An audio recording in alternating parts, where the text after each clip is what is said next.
welcome to Coach's Weekly. Brian Arnold here with head softball coach Sarah O'Malley Fisher.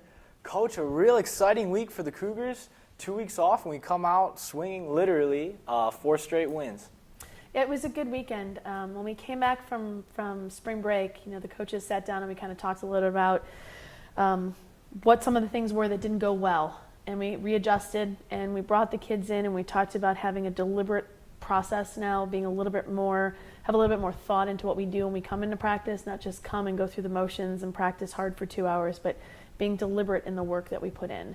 And from top to bottom, all the girls did it. Our pitchers, they put the work in. They got some rest, but they put the work in. Our hitters spent a lot of time the last 2 weeks getting ready, and I think that showed from 1 through 9 in the lineups that we put out there over the weekend. I think that was the nicest part to see, is that some of that stuff was coming through, and sometimes having success with that breeds more success, and that's good.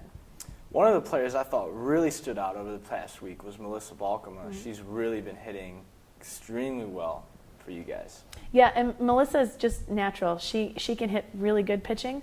She can hit really good pitches, but she's also a hitter that can hit pitches that are not a hitter's, in the hitter's what they want to go after. So you call them kind of like a bad ball pitch in a way.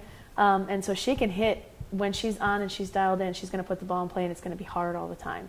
And she worked very hard at making sure that we were going back to her process too, because there's things in her swing that we just want to make sure she's better at. Come conference, they're going to start pitching us a little bit differently, so we have to make sure we're working on those things. And she worked very hard last week to do that, along with basically everybody else. So, Marita Van Dyke had a great weekend. She started hitting the ball well. Michelle Alexander started coming around for us. Sydney Getz. Sydney's been coming off of an injury, so she's still behind some people, but she's really making strides that way. Steph Deanna, it's a quiet. It's a quiet average, but her on-base percentage is what kind of drives our team. Megan Strong, down the line. Yesterday we had Maddie Knobloch, who came in and played third and had a great game for us, and Taylor Kowalskiewicz is doing great too. So it's across the board. Everyone's kind of putting their work in. You talked about Marita Van Dyke hitting, but pitching, she has been lights out this year, especially this past week. 2 wins, and her ERA is below 3. Yeah, she worked hard in the off season. I think we talked a little about that over spring break. But she's also had defense that's come into play that's helped her with that too. She commands the strike zone.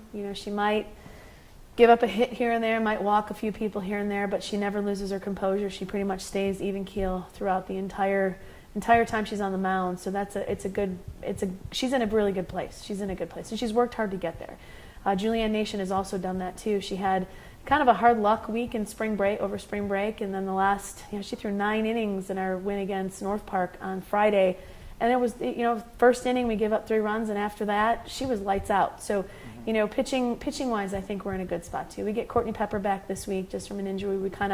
We waited a little bit longer for her just to make sure that we're okay, but when she comes back, I know we're going to get some good results from her as well. So hopefully, barring weather, we'll have our home opener on Thursday. Mm-hmm. Tell me a little bit about the attitude and the excitement going into that. It's funny. We were talking as coaches about just the demeanor of the team. They don't get too high. They don't get too low. They just are kind of even keel with everything. So I think they're excited. They were excited in the vans going to play on Friday and going to play on Sunday, just like we were in spring break. But they don't get down and they don't get too high. So even when yesterday in our game against Elmhurst, all of a sudden we started having some runs put on the board by Elmhurst, we make the routine play and we get out of it, and it's nothing ever seems to faze them very much, because I think our spring break just prepared us for that. So I think we're going to get ready, and North Central is kind of what I judge our schedule on. It's where I'd like to be. Their team and their record and what they stand for is really what we're striving to be. So to be able to play them and have them on our home field, to be able to do that, to see where we stand, is a good thing for us getting ready for conference. Cougars take the field here at home on Thursday for the home opener against North Central, starting at 3 p.m. I'll be on the call, but you can also find the live feed at cucougars.com. That'll do it for Coach's Weekly. Thank you for joining us.